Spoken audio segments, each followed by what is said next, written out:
Thank you for joining me on another episode of She Leads Now podcast, where we help career and entrepreneurial women gain the tools to develop a success mindset, create winning strategies, build collaborative relationships, and take bold action towards creating impact and fulfillment in their lives and careers.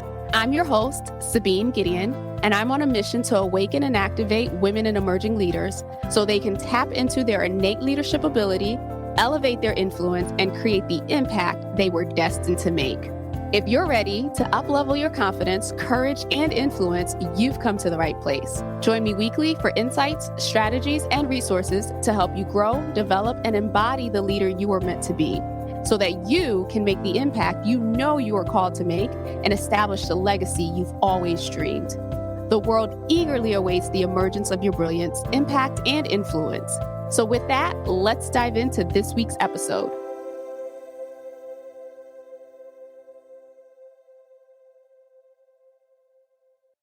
Hello, and welcome to another episode of She Leads Now. I'm your host, Sabine Gideon, and today I have with me Melody Wilding. So Melody is the best-selling author of Trust Yourself, Stop Overthinking, and Channel Your Emotions for Success at Work. She's been named one of Business Insider's most innovative coaches, and her groundbreaking work on sensitive strivers. She's been named one of Business Insider's most innovative coaches for her groundbreaking work on sensitive strivers. Her clients include CEOs, C-level executives, and managers at top Fortune 500 companies such as Google, Amazon, and JP Morgan, among others. Melody is a licensed social worker with a master's from Columbia University and a professor of human behavior at Hunter College. With that, welcome to the show, Melody. Thank you so much. I'm really excited to be here. I am excited to have you here as well, hence me getting tongue-tied in reading through your bio there. So you've done a lot, you've accomplished a lot, and I really, really want to get into, your book and the impact that you've made. But before we get into that, I would love for you to share with us a little bit more about your background and your career journey to, stepping into this executive coaching space, this author space that you're in right now today. Sure. So, like many of your listeners, I'm sure I grew up being that gold star, good girl, wanting to please others and get all the A pluses and accolades. And so I followed the path I thought I was supposed to, do well in school, get good grades, get a good job. And I found myself with a severe case of burnout pretty early on in my career that really had me bedridden. My hair was falling out. I was having heart palpitations. And that was a wake-up call for me that the way I was managing myself and the way I was approaching work and my career was not sustainable. And I needed to make some major overhauls. And so my background is as a social worker, as you mentioned. So I started my career off as a therapist. And doing that work, I quickly fell into a niche of working with very high achieving professionals, specifically in the tech world. I was doing online therapy way before it was cool, before Talkspace and BetterHelp and all of that. So the people that were comfortable using it were people that were comfortable with technology. So a lot of tech founders and executives and things like that. And I recognized pretty quickly that not only did these people want and need something that broached the space in between managing their own thoughts and emotions and their work, but they wanted something that was much more action-oriented, tactical than traditional therapy. And so that's how I got into my coaching work and really fell into this subspecialization of working with people that I call sensitive strivers. I'm sure we'll talk a lot about that, but it emanates from my own experiences being a highly sensitive person, growing up not fully realizing that, falling into it and facing challenges along the way, but then also now for 10 years coaching leaders and professionals who are also deep thinkers and feelers themselves. I love it. I love it. Yes, I would love for us to talk about the sensitive strivers, right? Because, similar to you, type A, right? Gotta achieve, gotta perform. Part of that is I'm an immigrant. So, that was the requirement in the household of moving towards that space. And, while, as you know, and I'm sure you're going to talk about, that way of being is helpful, right? When we're in school, it is helpful when we're in certain environments, but it is detrimental on so many levels when we get into the workspace or when we get into, our real adulthood. So share with us, what are the characteristics? How do we identify a sensitive striver? Yeah. So I'll back up and give a quick definition. It may sound a little self explanatory, but a sensitive striver is someone who is highly sensitive, meaning they think and feel everything more deeply. They have a more highly attuned nervous system. So they are sensing details, they are picking up on nuances in the environment and processing all of those, synthesizing all of those much more deeply than other people. And they're also able to pick up on other people's emotions more quickly. So you have that high sensitivity piece. You also have the ambition, high achieving piece. And by that, I mean, you are someone who is driven to perform. You want to do well in your career. You may have many goals.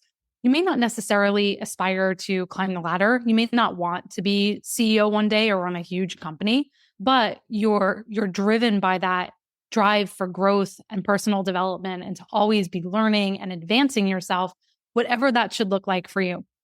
So just as you were saying, you can probably gather how all of those things I just mentioned, that combination of traits can be fantastic. It makes you empathetic, intuitive, creative, thoughtful, but any strength taken to an extreme can start to get in your way.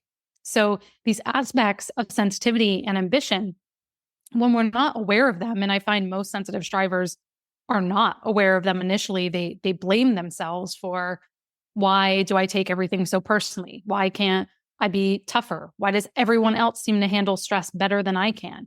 We blame ourselves. And so when we don't understand our qualities, when we don't know how to channel or leverage them correctly, that's when we can get into some of the downsides. Yes. Oh my gosh, I feel like you just described me. Which is probably why we're having this conversation. That's so funny. Yeah, I think the piece that you were talking about in terms of like the sensitivity side, right? I feel like now in current terminology, it's kind of lumped into like what people are calling empath, right? Like it's just like, oh, you're an empath. And I don't know about you, but for me, that just that label, right, just kind of didn't sit well. And for me personally, never really felt like, yeah, that's it. But I could relate to being extremely empathetic and sensitive and whatnot. And so it's funny that as you're sharing that, I could literally see instances and situations, both in my career in corporate as well as in entrepreneurship specifically, where a lot of that stuff comes up. So knowing now what that identity looks like, oftentimes we see these people and we're looking at their highlight reels, we're looking externally at what they're doing, right? And they look like they are winning. But you and I both know the truth, just both from our personal experiences and certainly from clients as well, that there's a lot happening in the background that these individuals are fighting through. So talk to us a little bit about what you have found to be some of the core truths or the core beliefs that kind of fuel this way of being, and how if someone is listening and they find themselves in that space, that they can say, wow, I might need to make some changes here. Yeah. And so I just want to back up and say, you were saying you really relate to this. And at least in my entire life and career up until, the last 10 years or so, I really felt like an oddball. I really felt like, what is wrong with me? Why does everyone else seem so normal? And I can't put my finger on why I feel different. And finding out that 1 in 5 people is highly sensitive was really an eye opener to me, that these are our coworkers, they're our spouses, they're our children, they're our bosses. And so high sensitivity is really about, how do you react to situations within you and around you? So highly sensitive people, we tend to be more cautious. A hallmark of the trait is pausing before acting. So if you were someone who likes to think through things before you make a decision, if you take a while to adjust, to change, for example, those are some other surprising signs of sensitivity that you might not, traditionally connect with it because, as you were talking about, we tend to use it synonymously with empath, and they're not necessarily one and the same. So I just want to underscore that. But to your point about what are some of the mindsets that get in our way, I find that the number one issue that gets in sensitive strivers' way is a lack of self-trust. And there's a reason I wrote a book called Trust Yourself. They say you teach what you most need to learn. And that is absolutely true. In my case, I wrote the book that I wish I had. But sensitive strivers tend to, from a young age, be invalidated or invalidate themselves. Because we have deeper intuition, we're picking up on things happening around us. We may sense situations before they happen. You may pick up on conflict. You may see opportunities or risks before other people do, but you may be dismissed. Stop taking things so personally. Don't be so sensitive. You're making a big deal out of this. You're being dramatic. And so from a very young age, we stop trusting ourselves. We look outside to other people to tell us, are we good enough? Are we worthy? And this is where the striver side comes in, because we want to do well so that people like us, right? That's where we really can get hung up on people pleasing, that if other people don't like me, then I'm not any good. We can get caught up in imposter syndrome. That's probably the number one issue that I see sensitive strivers face, is they feel like they're a fake, they're a fraud, they are not worthy of their accomplishments. They may, have positive performance reviews and have really successful businesses, but they haven't internalized that. They dismiss that. They brush it away as, oh, it's no big deal. Anyone could do that. And so that trifecta, there's a trifecta of people pleasing, perfectionism, and over functioning. And I call that the honor roll hangover, which maybe Sabine, you can relate to. It's that conditioning, that sort of A+ gold star mentality from our upbringing, the honor roll mentality that then follows us over into our careers, right? And so people pleasing can show up as, I have to put everybody else's needs ahead of my own. I have to change or hold back my opinions, because if I don't, others won't like me, and therefore I won't be successful or I'll be rejected. And that's the worst thing we could imagine. Perfectionism, which is I have to do things 120%. It needs to be perfect or it's a complete failure. And over indexing, over paying attention to our weaknesses and our mistakes versus our strengths. And then that last one is over functioning, really related to both people pleasing and perfectionism. And over functioning is about taking on more responsibility than is yours. So if you're someone who is always swooping in to fix situations, to rescue other people, to solve problems for them, to do things for them that they could easily do for themselves, that is an example of overfunctioning. So by and far, that honor roll hangover is the biggest thing I see get in sensitive strivers' way. I love that you termed it that, the honor roll hangover. And as we were talking in the green room, I was introduced to you by one of your former clients who mentioned that's been part of her being. And I find it so fascinating. As you were talking, I was like, oh my gosh, I feel so seen. I feel so seen.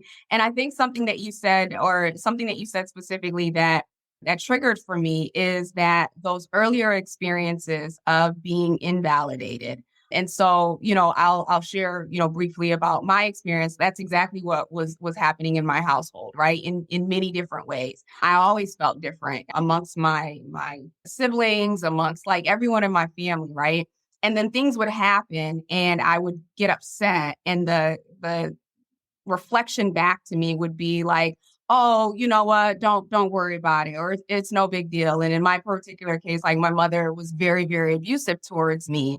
And the commentary was always like, oh, well, that's your mother. She loves you, right? Like, oh, don't get mad because, that's your mother. She loves you. And those types of messages do a lot of damage, right? On long term, as you know. And so I took the extreme or the other side of it, where I went from trying, like, stop being sensitive, right? Like, it's your fault. Like, if you weren't so sensitive, then you wouldn't feel this way. And I don't know, at some point I developed this pattern of building these walls. The high achieving piece that still continued, but the emotional availability was shut down in a way, in a manner to just protect myself, right? Because I didn't know better. And it wasn't until adulthood that I started to decouple some of these things and move forward.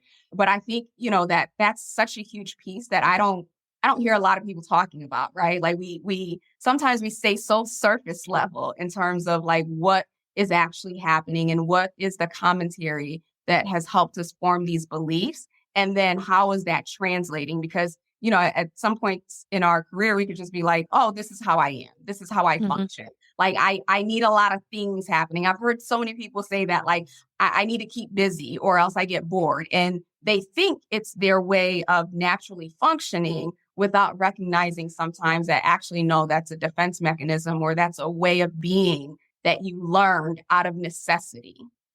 Yes. I love what you were saying about out of necessity. And I think that's so important to have compassion for the fact that this is what I needed to survive. You mentioned that earlier, that we develop these coping mechanisms for the environments that we're in. And I can absolutely relate to your situation in a way in terms of building walls around yourself. I felt like I had built walls from allowing people to see who I really was. I would put out sort of a facade of what I wanted people to see because I thought they would think my true personality was too weird, was too much. And so I built walls around people really seeing who I was, and that was extremely problematic and very draining. And you're right, there's a therapeutic phrase that what you resist persists. And if we don't pause to question or look at these patterns and conditioning, they'll continue to sabotage us and keep showing up. So such an important conversation. Absolutely. Absolutely. And so as we think about this in the perspective of, the workplace, right? There's a lot of conversation now. I guess there has been for the last few years now around burnout. And I believe I saw recently the statistics show nearly 70% of executives are sharing that they are burnt out or they are on the verge of burnout. And rightfully so, right? It makes total sense from the weight of everything that has happened the last few years, losing balance, right? Because what we thought was our normal, what we thought was what we had attached our identity to completely got shifted. And so we have a lot of leaders who either went into like hyper mode of like, I'm going to fix this, we're going to get through this. And then you have some other leaders who are just like, I am so lost in terms of like who I am and how I should be now because there's so much out there. So I'm curious with your work with your clients and with your work with your leaders, how are you supporting them to, one, not only just work through some of these challenges that they have, but really supporting them in healing in the moment so that they can move forward in whatever capacity, that they're operating in? Yeah, such a great question. And, we've been talking a lot about environment and context that you're in. And I just want to underscore something that's important that's come out of the research that sensitive people, when we are in positive, supportive environments, have better than average outcomes.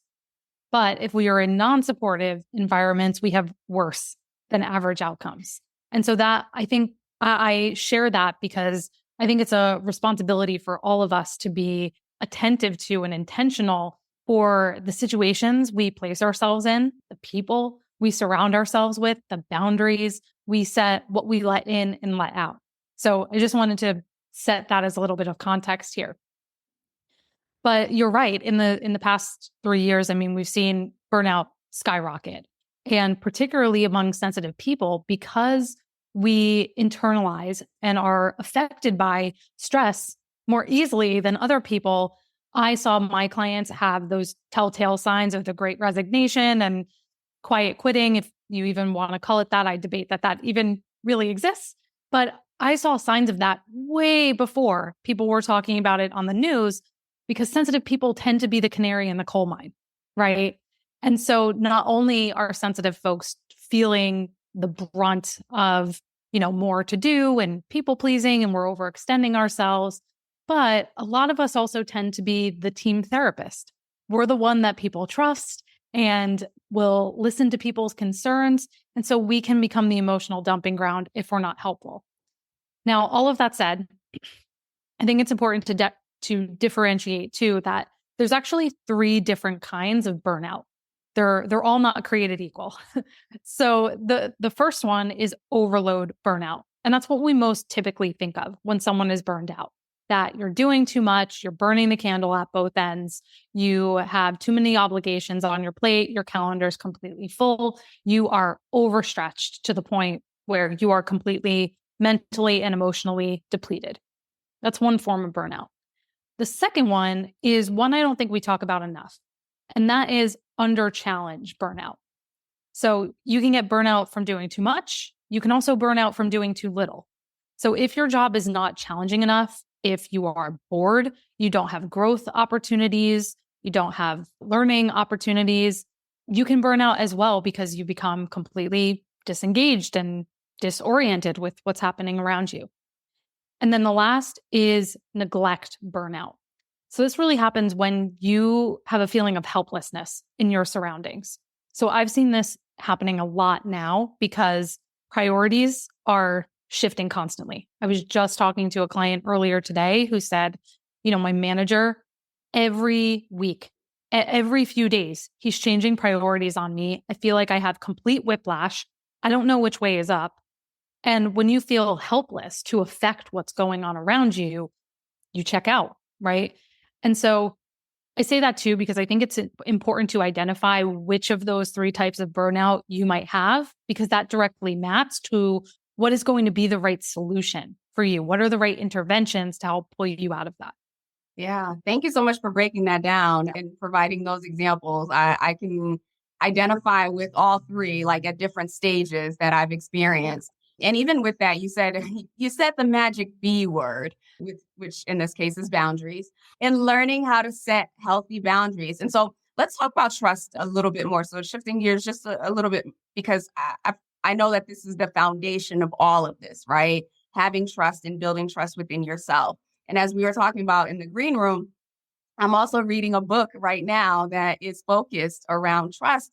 And as I started reading that book, I realized, this is how I came to this understanding of, being silenced or being invalidated as a kid in so many ways. And what I believed was, if you would have asked me a year ago, I'd have been like, oh my gosh, I'm such a trusting person, right? Mhm. And my thought process has been, I trust everyone until they give me a reason not to, right? Not even really understanding that in that thought and in that belief in itself, I'm expecting people to give me a reason not to trust them. And so as I've been going on this journey of really understanding, what are some of these situations that cause me to not trust me or not trust others, or, just reflect back. What does that process look like, especially when we're adults, right? We don't get taught in school. We're not taught at any space in our lives. Oh, here's how you learn to trust yourself. So for an adult who is showing, signs of burnout, who may be dealing with the imposter syndrome, where, you can clearly see that maybe part of that underlying belief is that lack of trust, or part of the issue is that lack of trust. How do they start to even move forward towards trusting themselves, let alone others or the situations and environments around them? Fantastic. You have to start small, right? As much as I wish there was an easy button where you could turn self-trust on and off, it's not like that. And for most of us, we're going to be undoing years or decades of certain conditioning. So you have to start small. There has to be a foundation of compassion and patience with yourself. So one of the first things you need to do is make small promises and keep them to yourself. I am always saying to my clients, they are sick of me hearing this, that you build credibility with yourself in proportion with the number of promises you make and you keep to yourself. And that seems so small, but if you just think about it, how many times do we say, I'm going to work out, and then that's the first thing that falls by the wayside? Or we say we want to prioritize something that's important to us and we don't. We just forget about it. And so all of those little instances where you say you're going to do something, especially when it's something for you and you don't, all of that is sending a signal to your subconscious that you don't matter, your needs are not important, right? And other people matter more than you.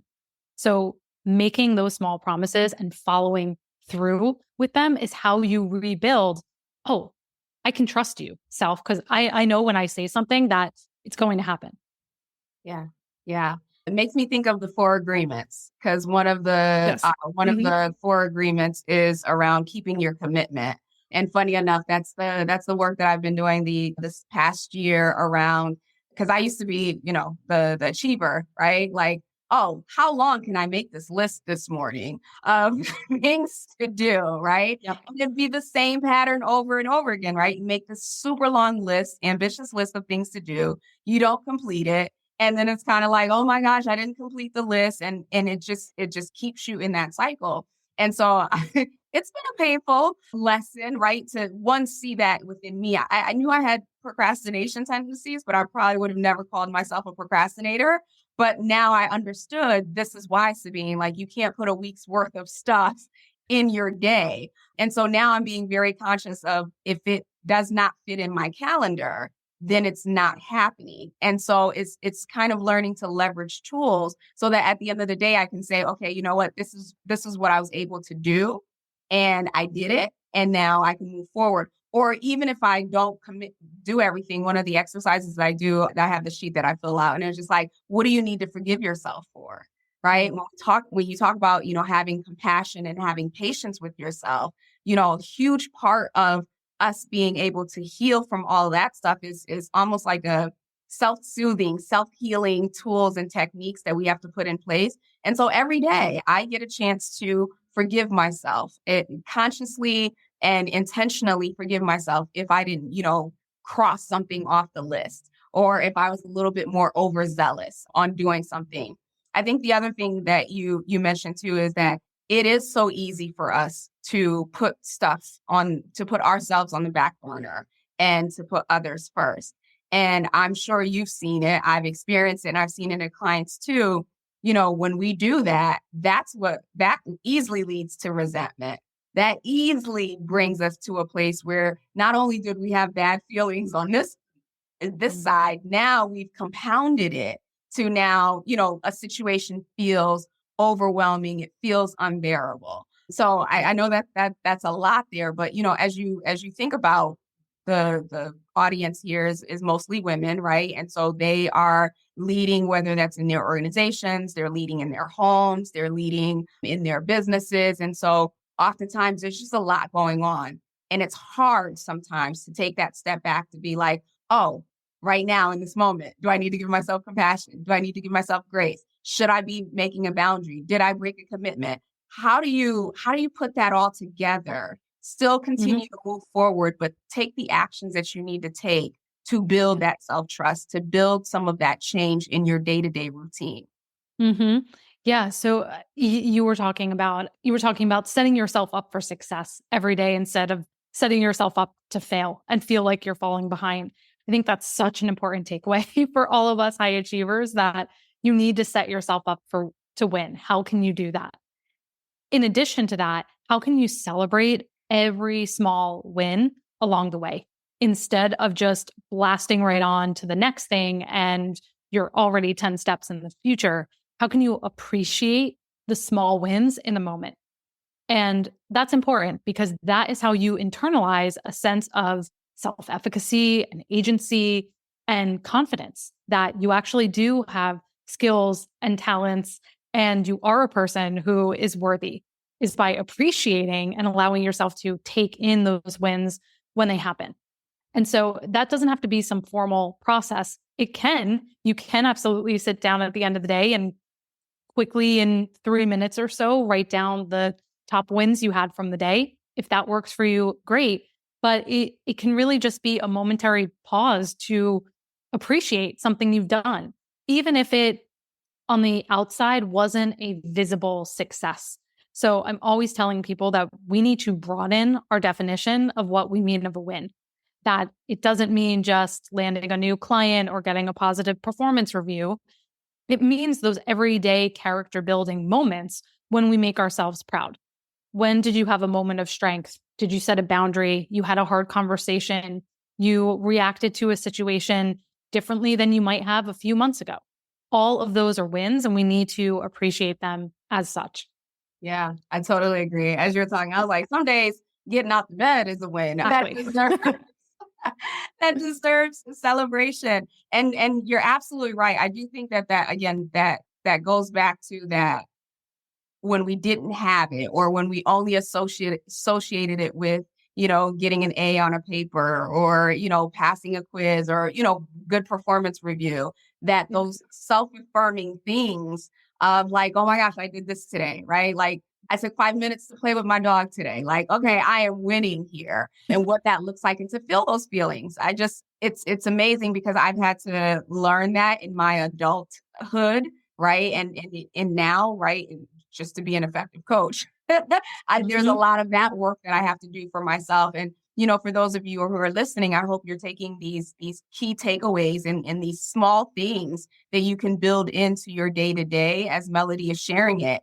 And the core of all of this too is really intentionality. You have to want to experience life differently, right? And not let it get to the point where you're burnt out, or you're angry, or you're resentful, or you're feeling completely isolated and alone. As you hear, Melody and I have experienced this. She has clients who have experienced it. I do. Knowing that other people experience this as well. Other people are working to move towards that. I don't know about you, Melody, but it used to be easy for me to convince myself that I'm the only person experiencing this. And when you feel like you're the only person experiencing it, it makes it hard for you to think that there's even a possibility where you can do something differently. So for those of you who are listening, hey, you got 2 case studies here and several more, that it is possible to start to rewire and to start to shift and experience life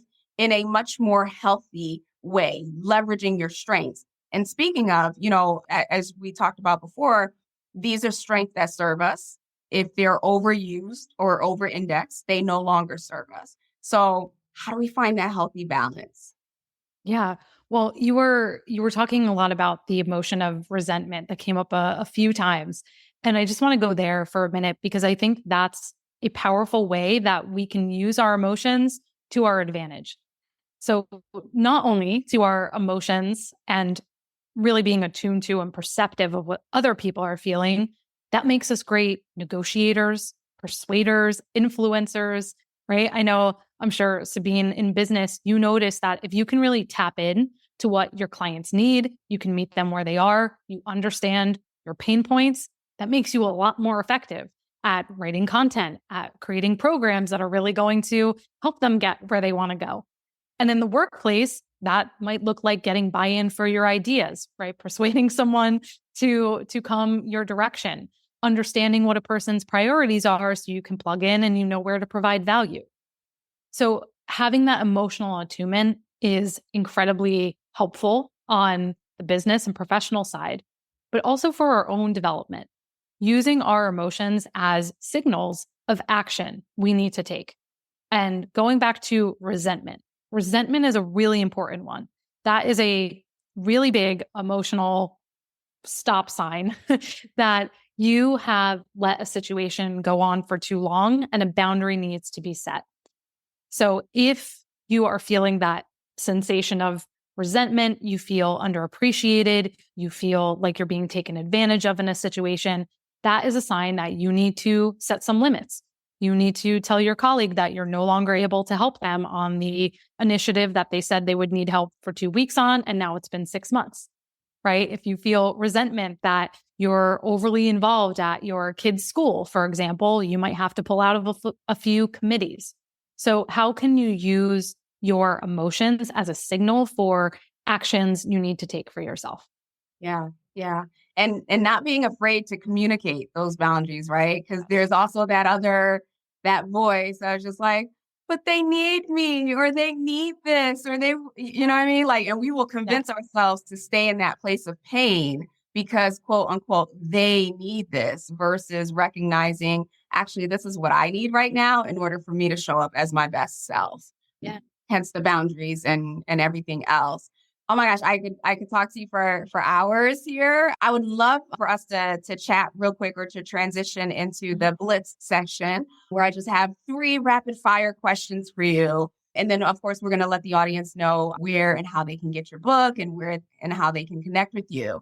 But, given the work that you do today and given everything that you've experienced and, both for yourself personally and professionally, as you look back, if you could go back to a younger version of yourself and give her a piece of advice, what might that be? Don't let once in a lifetime moments pass you up for work that can be done tomorrow. Ooh, wow. Yeah. I'm just going to let that sit. Yeah, that's powerful. And as you look ahead, right, we're talking 60 or more years from now, when you're looking back at your life, you're looking at the work that you've done, the impact that you've made in the world.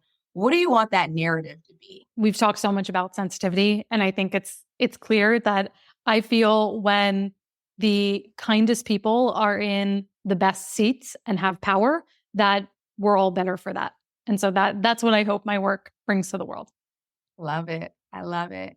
And I am a big believer that leaders are readers. I see all the books in the background for those of you who can't see it. So I'm curious, outside of your book, of course, are there any other books or a book that has been pivotal for you in your growth and your development?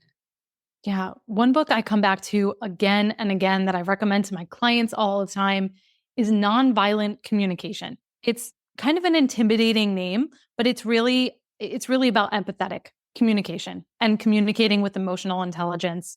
But I think it's a great book if you're looking for communication frameworks and tools. It's really chock packed of scripts and templates you can use.